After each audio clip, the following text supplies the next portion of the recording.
Tina Aprila. Saya mahasiswa akuntansi UP 2017 di Universitas Muhammadiyah Solo. Nah, sekarang saya sudah berada di dapur tahu milik Ibu Umi Habibah dan saya akan mewawancarai beliau untuk mendapatkan informasi terkait bisnis yang beliau jalankan selama ini. Dulu sebelum bikin tahu ini ibu seorang guru.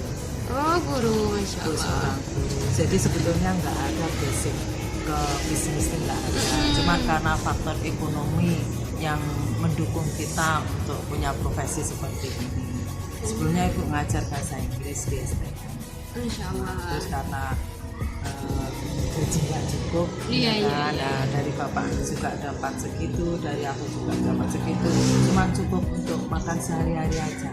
Dan kita manusia kan nggak mungkin hanya cukup untuk makan sehari-hari, kan pengen yang lainnya. Iya, iya. Makanya aku berhenti, terus bapak lanjut, bapak kan bisa diganti. Bapak lanjut, ibu berhenti, mulailah ibu bikin usaha. Usaha ini ibu bikin tahun 1990. Oh, lama ya, Bu. Masya Allah. Belakangnya itu tadi karena faktor ekonomi, terus waktu itu ibu juga mikir, pernah ibu bikin kue, ya kan? Pernah ibu bikin kue, tapi kue itu kayaknya kayak musim-musiman gitu loh. Jadi hari ini ramai disukai banyak orang gitu kan, nah, Lagi tapi lebaran besok, itu.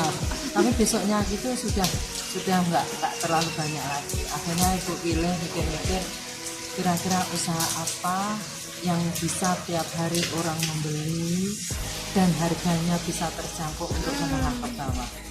Nah, akhirnya aku pilih tahu. Pertama tahu bisa untuk sambal untuk makan di rumah. Nah, terus yang kedua juga dibisniskan lagi. Seperti Iya. kita bikin tahu isi, ya kan, tahu isi bakso, nah, seperti itu. Makanya ibu pilih tahu. Selain itu karena bahannya juga mudah didapat. Selama bikin tahu dari tahun 99 sampai sekarang, alhamdulillah, walaupun harga mahal, Iya. walaupun sulit gimana sulitnya, alhamdulillah nggak pernah kosong. Jadi ada terus. Alhamdulillah ya, Bu.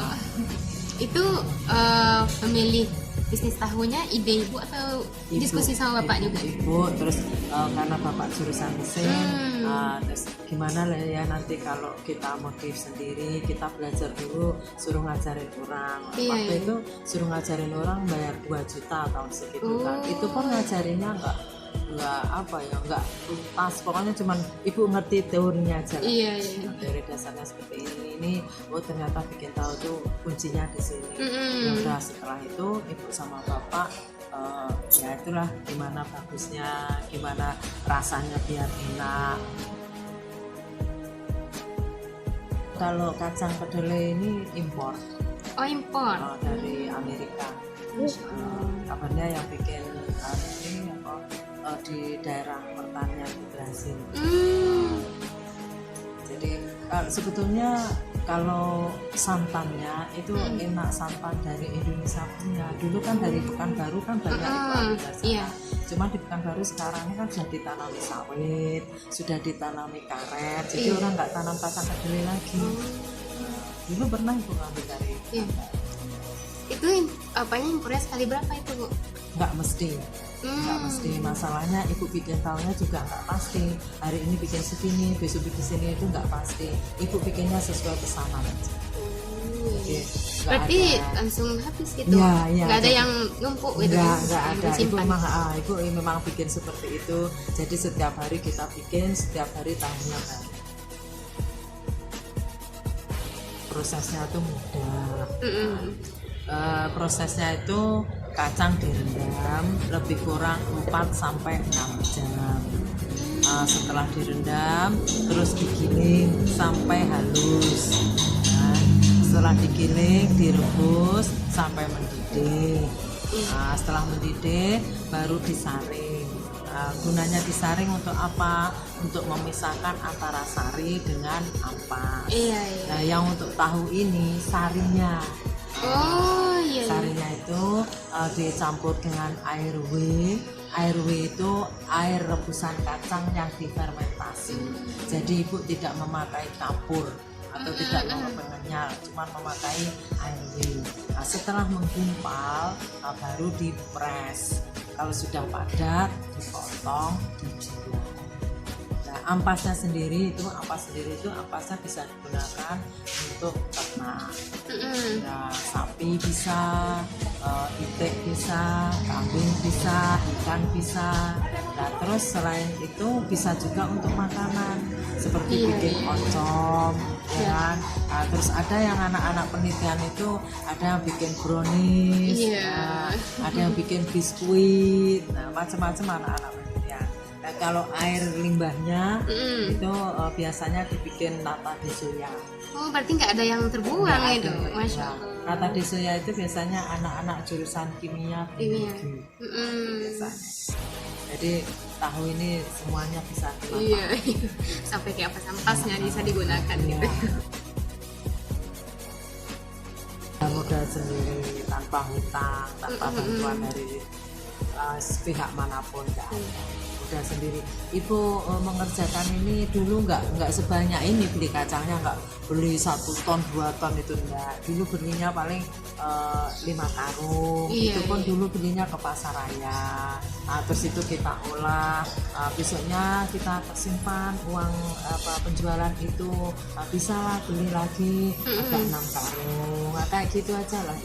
Jadi nggak harus beli banyak terus kita ngutang dulu ke siapa. Cara ibu memasarkan dulu kan namanya orang berusaha nggak mungkin langsung orang tahu di sana ada tahu gitu ya. Pertama-tama dulu ibu memasarkannya tetangga dulu, tetangga mencicipi, akhirnya tetangga merasakan enak. Nah, terus tetangga ngomong sama saudaranya, ngomong ke sana, akhirnya datang ke sini. Terus akhirnya ibu cari anggota dulu yang bikinkan ibu. Ibu cari anggota, terus ibu pasarkan. Pertama masarkan ibu ke pasar. Pasar Lubuk Buaya ini. Lubuk Buaya. Pertama masarkan di situ. Namanya orang memasarkan pertama nggak seindah yang dibayangkan ya. Nggak seindah yang dibayangkan, maksudnya ini nggak langsung habis, langsung laris enggak. Jadi waktu itu ibu memasarkannya gini. Orang kan nanya, tahu apa kan gitu kan, bahasa sini kan gitu kan, tahu apa ini kan gitu. Oh, ini tahu alami Bu. Kok dinamakan tahu alami? Ya kami tanpa pengenyal dan tanpa pengamen. Kok lunak banyak ya? Oh iya Bu, karena kami tidak memakai pengenyal, makanya tahunya lunak, tahunya lembut. Silahkanlah ibu coba dulu. Nanti kalau memang ibu suka beli. Itu cara mempromosikan di pasar. Terus alhamdulillah banyak yang suka. Terus alhamdulillah juga banyak juga yang nggak suka, karena nggak sukanya tahu ibu memang lunak, terlalu lembut. Jadi kalau dia nggak pandai memasak ya memang hancur. Itu tapi beda dengan orang yang memang alami itu ya seperti ini gitu kan. Jadi kalau memang nggak dikasih pengenyal ya memang lembut kayak gini, mudah hancur. Pas motong aja hancur ya itu. Makanya orang banyak kalau kesini kan bawa tempat. Itu karena memang tahunya beda dengan tahu yang pakai. Nah, terus pemasaran di pasar Buaya alhamdulillah berapa tahun gitu sudah dikenal orang kan. Nah, ibu pindah lagi ke pasar Tabing. Itu perluasan apanya Bu? Jadi yang di pasar Buaya itu ibu kasih ke orang dekat-dekat situ. Siapa yang mau jualan tahu Bu ya Bu? Wah, aku aja lah. Alhamdulillah sampai sekarang ada 5 orang di pasar. Pindah ke pasar Tabing. Nah, seperti itu juga kendalanya ada aja itu. Terus pasar Tabing alhamdulillah di situ ada 2 orang jualan sampai sekarang. Terus pindah lagi ke pasar Tabing Saleh. Di sana pasar Panggil dan Saleh. Dan alhamdulillah pasar-pasar itu pun sampai sekarang masih ada jualan. Cara kedua ibu datangi tukang-tukang goreng. Tukang-tukang goreng di pinggir jalan itu kan dia juga jualan tahu kan, gitu. Tapi tak diantar, ada yang ngantar, kalau ambil sendiri di sini alamatnya. Seperti itulah cara mempromosikan jualan. Terus kayak di media sosial ada nggak di? Kalau medsos kan baru-baru ini Mm-mm. itu anak-anak. Oh iya, berarti ada ya Bu. Ada, itu urusan anak-anak muda, itu anak-anak itu kan sudah pada besar-besar. Kan sudah 20 tahun ya. Oh, iya. Jadi kendalanya tuh banyak. Cuman kendala yang apa ya? Yang terlalu berat itu kayaknya enggak. Kendalanya di sini tuh itu manajemen orang. Oh, Manajemen orang. karyawannya maksudnya Bu. Iya. Karena apa, watak manusia satu Iya. dan satunya kan nggak sama. Nah, untung aja ibu dulu ada pelajaran psikologi. Nah, jadi memang watak anak ini wataknya begini, anak ini wataknya begini. Nah, jadi setiap anak itu kan karena anak-anaknya wataknya beda-beda, jadi ibu cara mengambil hatinya juga berbeda. Nah, di situ Iya, ya. Nah, jadi umpamanya ini kok kenapa ya tahumu kok nggak kayak biasanya, mesti ada masalah. Seperti itu, mesti ada masalah. Terus ya Bu, ini panggil masalahmu apa, terus dia cerita. Disitulah ternyata harusnya kan ada ya pelajaran memanajemen karyawan, tapi nggak ada kan. Nah, padahal itu loh yang paling susah. Iya. Karena apa, kalau manajemen keuangan yang penting kita hati-hati dalam Iya. mengeluarkan uang, insya Allah bisa kok.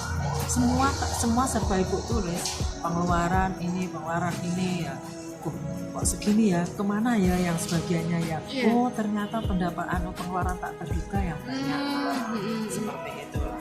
Jadi kalau manajemen itu gampang dirasa karena ditulis, terus dicocokkan itu bisa. Tapi manajemen manusia itulah istilahnya kayak kalau aku manajemen kolbu ya. Iya. Kalau ini kan manajemen karyawan, itu yang paling susah. Alhamdulillah kalau selama ini respon konsumen kayaknya responnya baik ya. Baik, Karena iya. gini, dari awal pertama mengenal aku ya kan, mengenal cara bisnisku. Alhamdulillah ya Mbak, dulu Mbak tanah di sini nyewa, dulu Mbak rumahnya aja papan sibiran. Ya Bu, alhamdulillah berkat semua itu berkat rahmat Allah ya kan, Iya. dan berkat kehati-hatian kami dalam mengeluarkan uang. Jadi memang kita berbisnis itu nggak usah keburu-buru pengen ini nggak usah. Tapi kita tahanlah uang itu dulu untuk mengembangkan usaha dulu.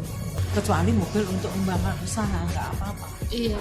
Jadi memang dalam usaha ini kayaknya yang utama untuk mengembangkan usaha ini gimana biar maju, gimana biar berkembang. Nah akhirnya alhamdulillah lah dari tahun ke tahun. Dulu kan tahu mentah saja. Iya. Tahun 2007 mulai ada tahu goreng. Itu datangnya di kampung-kampung itu. Nah, terus tahun 2017 atau 2016 ya baru buka kafe ini. Kafe ini kan untuk inovasi belakangan juga. Iya. Jadi untuk mengembangkan biar orang tuh tahu, oh ternyata kamu itu bisa dibikin ini, Iya. bisa diolah ini. Ya, itu makanya ibu buka. Jadi ibu mau bikin es krim dari susu kedelai. Masya Allah. Sekarang mesinnya lagi dirakit. Jadi kita memang harus terus Kreatif saja. terus ya, Iya, Mas. harus seperti makanan itu kan Iya. harus kreatif juga. Setelah ini kita bikin apa lama gitu. Alhamdulillah sekarang empek tahu bakso itu yang laris. Iya. Pokoknya kita harus ganti setiap berapa bulan tuh harus kita punya menu baru. Jadi orang tuh kesini nggak bosan. Penasaran. Ya jelas seperti itu. Lanjutannya ya itu tadi yang manajemen karyawan. Kalau yang lainnya enggak. Dia cuma ngatur orang itu. Manajemen karyawan. Iya, cuma ngatur orang ya susah. Kalau ngatur barang-barang ini aja kalau mesin rusak, bapak kan bisa mesin rusak bapak bisa berbeda. Terus umpamanya ada yang rusak, bisa aku tak pergi sendiri. Iya. Tapi kalau umpamanya yang rusak, gimana cara memperbaikinya? Iya. Itu yang jadi kendala itu yang paling utama. semua manusia punya harapan. Iya. Tinggal Allah yang punya takdir, ya kan? Iya, yang penting kita berusaha. Nah, ya itulah Allah yang punya takdir. Harapan itu pertama kita bisa bertahan dengan apa yang ada. Maksudnya kualitas bisa bertahan, konsumen juga bisa bertahan. Iya. Tapi yang keduanya kalau bisa berkembang, tapi kalau paling enggak bertahan. Ini targetnya bagaimana? Ibu nggak pernah target. Oh. Ibu nggak pernah target. Ibu sesuaikan aja lah dengan kemampuan ibu dan dengan Allah ngasih rezekinya berapa. Iya. Aja. Ibu nggak mau target-target. Seperti bikin tahu aja lah. Ibu nggak mau target. Berapa sehari Bu Amel? Nggak tentu. Iya. Ya itu hari ini Allah kasih pesanan segini orang. Ya itulah rezeki untuk kita semuanya. Kita harus syukuri aja. Mamanya pas banyak Bu hari ini bikin alhamdulillah Allah ngasih rezeki sebanyak ini. Marilah kita bagi sama-sama. Itu tadi paling enggak kualitas dipertahankan dan kalau bisa lebih maju dari yang sudah ada dan lebih berkembang. Iya. Karyawan bagian produksi 8 Kan orang itu cewek tuh. laki-laki semua. Oh, laki-laki semua. Terus kalau yang goreng 3 orang. Terus kalau yang di depan itu 6 orang. Terima kasih banyak ya Bu informasinya. Mudah-mudahan bisnis Ibu ini terus berkembang ke depannya gitu ya Bu. Yang penting berusaha dan ikhtiar ya Bu. Yang penting jangan bosan untuk berpikir. Mendoakan semoga kalian nanti kalau punya cita-cita ya kan. Iya. Semua manusia punya cita-cita. Iya. Cita-citamu apa ibu kan juga nggak tahu. Semoga Allah meridhoi cita-cita.